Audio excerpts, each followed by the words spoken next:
Very good afternoon all my dear students. This is Pradyumna और आप सब बढ़िया होंगे ना।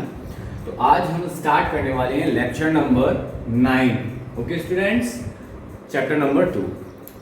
हमने कल बिजनेस स्टडीज का सोलो प्रोप्राइटरशिप स्टार्ट किया था कॉन्सेप्ट। आज हम उसी कॉन्सेप्ट को कंटिन्यू करने वाले हैं और आज हम बात करेंगे merit and demerits of solo proprietorship. Okay students, तो एक बार हम फिर से अपनी डेफिनेशन को रिमाइंड करेंगे। Solo proprietorship, what is solo proprietorship? तो सोलो प्रोप्राइटरशिप मींस एक सिंगल पर्सन जब भी अपने बिजनेस को स्टार्ट करता है, उसको कंटिन्यू करता है, दैट मींस सोलो प्रोप्राइटरशिप। इसमें क्या होता है, एक ही पर्सन ओनर है, वही पर्सन मैनेजमेंट है, वही पर्सन बिजनेस को रन भी करेगा, ठीक है ना। लेकिन हो सकता है कि शायद वो पर्सन एक आधा अपने हेल्पिंग हैंड पर्सन के मतलब हेल्प के लिए कोई एक एम्प्लॉयज हायर कर ले, बस, है ना। बट वहां पर पार्टनर्स ज्यादा नहीं हो सकते, ध्यान रखना है स्टूडेंट्स, केवल अकेला होगा। अब बात करें उसका, मैंने एग्जांपल भी आपको दिए थे। क्या क्या एग्जांपल दिए, थोड़ा रिमाइंड करें। नंबर 1 मेडिकल स्टोर्स, नंबर 2 मैंने क्राफ्ट शॉप बोला था आपको, है ना। उसके बाद किराना स्टोर्स, है ना। और ये छोटे छोटे फर्म्स होते हैं या फिर छोटे छोटे बिजनेस यूनिट्स होते हैं, ये सब क्या है, solo proprietorship. Okay, next point, merit advantages of solo proprietorship. Okay, तो सोल प्रोप्राइटरशिप की जब हम बात करेंगे तो इसका नंबर 1 मेरिट है क्विक डिसीजन मेकिंग। भाई सोचिए, आपकी अपनी दुकान है, आप अपनी दुकान के मालिक हैं, कोई पार्टनर नहीं साथ में, कोई भी अदर पर्सन नहीं साथ में। तो आपको अपने बिजनेस के लिए क्या परचेज करना है, आप अपने बिजनेस की कैसे सेल पॉलिसी अडॉप्ट करते हैं, आप अपने बिजनेस को कैसे कंटिन्यू करते हैं, ये सारे डिसीजन क्या करने हैं, केवल आप ही को लेने हैं। तो क्या होगा, जब आप ही को लेने तो आप फटाफट से डिसीजन लोगे, आपको डिस्कशन करने की जरूरत नहीं है किसी से। मींस सपोज दैट अगर उसमें कई पार्टनर हैं, समझने की बात है, और हम अपने बिजनेस में कुछ नई चीज इंक्लूड करना चाहते हैं, तो पहले क्या होगा, उन सब पार्टनर्स को हम क्या करेंगे, अपना प्लान बताएंगे, ठीक है ना। अब प्लान बताएंगे तो उनको फिर समझाएंगे, फिर वो प्लान कैसे वर्क करेगा उसको भी एक्सप्लेन करेंगे, उसके बाद ही तो हम डिसीजन लेंगे। ऐसा तो नहीं होगा कि हमारे माइंड में आया और हमने क्विक डिसीजन ले लिया, नो, है ना। तो यहाँ पे क्या है कि अब हम हैं सोल प्रोप्राइटरशिप में, केवल हम हैं। तो हमें क्या करना है, हमें जो चीज लगती है अपने बिजनेस पर्पस के लिए बेस्ट, हम उस चीज को टक से अडॉप्ट कर सकते हैं फटाफट से, ठीक है ना। This is the mean of quick decision making. Second point, sense of accomplishment means यहाँ पर क्या है कि जो बिजनेस है उसमें क्या है कि खुद का मोटिवेशन होता है। कैसे कि भाई आपका बिजनेस है, जो भी कुछ है आपका है, लॉस है तो आपका है। यहाँ पर क्या होगा, सेल्फ मोटिवेशन आएगा और आप क्या करोगे, self decision making person. Next point है सीक्रेसी।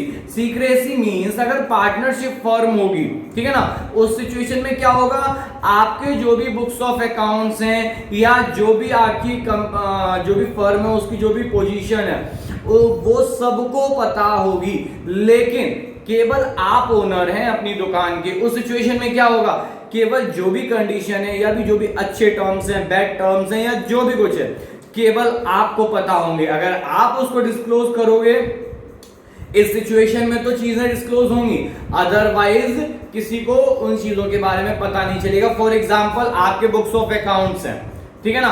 अब आपके बुक्स ऑफ अकाउंट हैं, अगर कोई आपका पार्टनर नहीं है तो उसको नहीं पता कि आपके बुक्स ऑफ अकाउंट्स क्या हैं। एंड अगर आपके कई पार्टनर हैं और आपकी पार्टनरशिप फॉर्म है या एक कंपनी है जिसमें कई शेयर होल्डर्स हैं, तो उस सिचुएशन में क्या होगा, गवर्नमेंट कहती है कि आपको अपने बुक्स ऑफ अकाउंट को डिस्क्लोज करना पड़ेगा, मार्केट में पब्लिश करना पड़ेगा, जिससे आपके बुक्स ऑफ अकाउंट के बारे में सब लोग जान सकें। लेकिन सोल प्रोप्राइटरशिप के कंडीशन में ऐसी कोई भी कंडीशन इन्वॉल्व नहीं होती, गवर्नमेंट नहीं कहती कि आप उसको मार्केट के अंदर डिस्क्लोज करें। Next point, direct incentive. आप बताइए, आप अपनी दुकान के मालिक हैं, आप अपनी दुकान के कर्ता धर्ता हैं, उस सिचुएशन में अगर 1 रुपए भी एक्स्ट्रा प्रॉफिट होती है only for 1 rupees is extra profit, that means सब कुछ वो आप ही का है। मीन्स आपको क्या करना है यहाँ पे, डायरेक्ट इंसेंटिव मीन्स सीधे सीधे प्रॉफिट, जो कुछ भी बिजनेस का प्रॉफिट हुआ आपका प्रॉफिट। Correct students.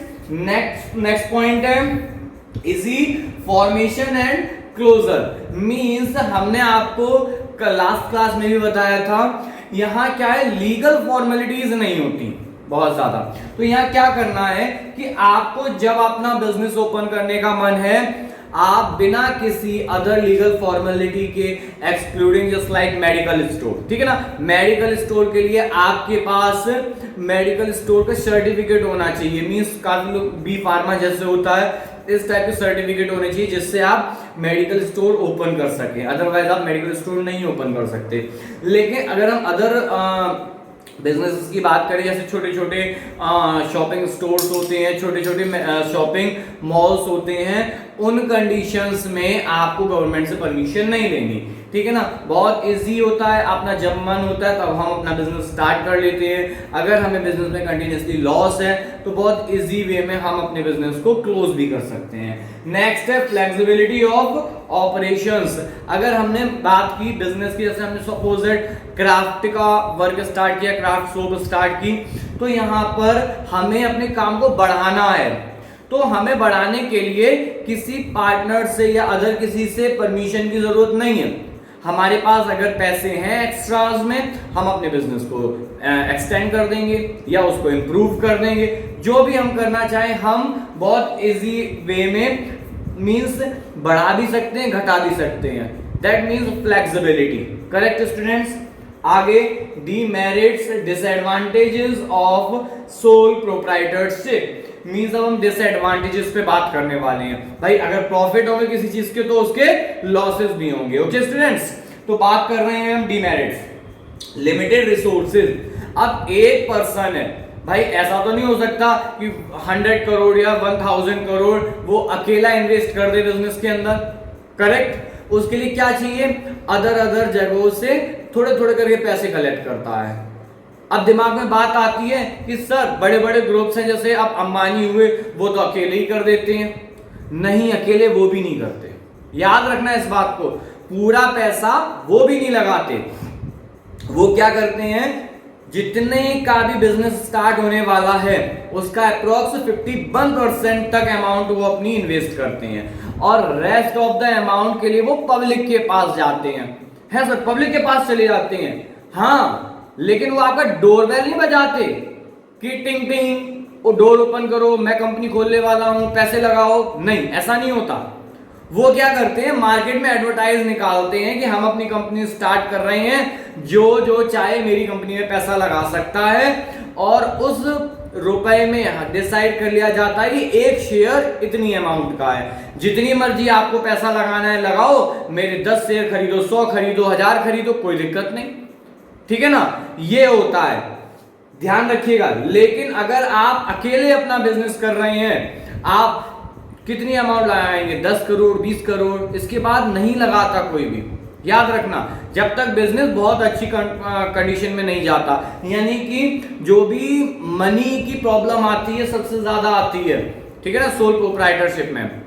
इसके बाद हम बात करते हैं कि अगर लिमिटेड रिसोर्सेज की, भाई अगर ज्यादा पर्सन्स होंगे तो वो ज्यादा एडवर्टाइजमेंट भी तो कर लेंगे। आप खुद सोचो, आप अकेले किसी दुकान को खोल रहे हो तो आपके जानने वाले ही तो सबसे पहले आएंगे आपकी दुकान पे, पूरा का पूरा शहर तो आ नहीं जाएगा, ठीक है ना।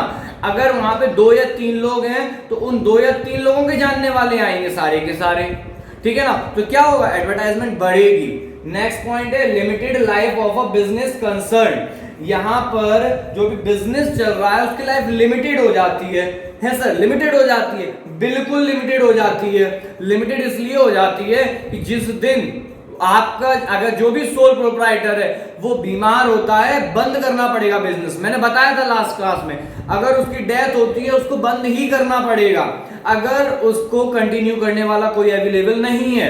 लेकिन ध्यान रखना, पार्टनरशिप फर्म होगी या कंपनी होगी तो याद रखना, ओनर की डेथ होती है कोई बात नहीं, ठीक है ना, बाकी के पार्टनर उसको कंटिन्यू करेंगे फर्म को। ध्यान रखना, कंपनी है तो जो भी ओनर है उसकी डेथ हो गई, कोई दिक्कत नहीं, बाकी के मैनेजर्स उसको कंटिन्यू करेंगे, याद रखना।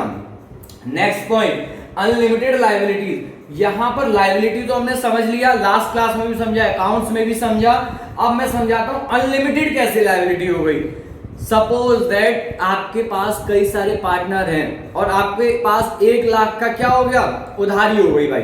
तो 1 लाख की उधारी के लिए 4 पार्टनर सब 25-25 को आपस में डिस्ट्रीब्यूट कर लेंगे ना?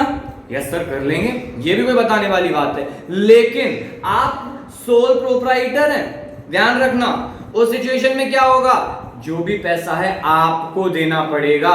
अगर आपकी बिजनेस की एसेट उस क्रेडिट अमाउंट से कम है तो क्या होगा, आपको अपने घर से वो अमाउंट पे करनी पड़ेगी, ध्यान रखना है इस बात को।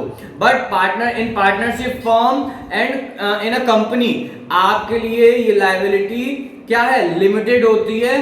कहां तक, आपकी कैपिटल अमाउंट तक स्टूडेंट्स, ओके। जितनी आपकी कैपिटल आपको उतनी लायबिलिटी पे करनी है। Next, limited managerial ability. भाई एक आदमी हर फील्ड में तो एक्सपर्ट हो नहीं सकता, कहीं ना कहीं हर एक पर्सन का वीक पॉइंट होता है। जैसे हम बात करते हैं, अगर आपने बिजनेस स्टार्ट किया तो हो सकता है एक पर्सन डिसीजन मेकिंग हो बट मार्केटिंग एबिलिटी ना हो उसके अंदर, ठीक है ना। हो सकता है एक पर्सन के पास क्या हो, मार्केटिंग एबिलिटी बहुत अच्छी है पर परचेजिंग एबिलिटी अच्छी ना हो, ठीक है ना। तो कहीं ना कहीं फॉल्ट होते हैं। तो इस सिचुएशन में क्या होगा, जो भी हम मैनेज कर रहे होंगे वो उतनी अच्छे से मैनेज नहीं कर सकते जितना कि अच्छे से 3-4 लोग मिलके मैनेज करेंगे। ओके स्टूडेंट्स, आप लोगों को क्लास समझ आई होगी। मैं बार बार बोल रहा हूं, अगर कोई भी पॉइंट आपको समझ नहीं आता है मुझे कमेंट करें, इंस्टेंटली बताएं, ठीक है ना, कि कौन सा पॉइंट नहीं समझ में आया, मैं उसको नेक्स्ट लेक्चर में ही कवर करूंगा। एंड स्टूडेंट, हम आज ईद है तो सबको वेरी वेरी हैप्पी ईद। और आगे ऑन मंडे रक्षाबंधन है तो उसके लिए एडवांस में हैप्पी रक्षाबंधन स्टूडेंट्स। और आप सबने पढ़ा भी होगा, देख भी लिया होगा कि अपने स्कूल के अंदर राखी कंपटीशन ऑर्गेनाइज हो रहा है, ठीक है ना। और इसमें आप सबको ऑनलाइन पार्टिसिपेट करना है, ठीक है ना। तो ऑब्वियस सी बात है, कॉमर्स स्टूडेंट हर जगह आगे रहते हैं तो यहां भी आप ही को आगे रहना है, ठीक है ना। तो ज्यादा से ज्यादा पार्टिसिपेट करें और टॉप रैंक्स आप ही की होनी चाहिए, ध्यान रखना है students. Okay students, thank you, have a nice day.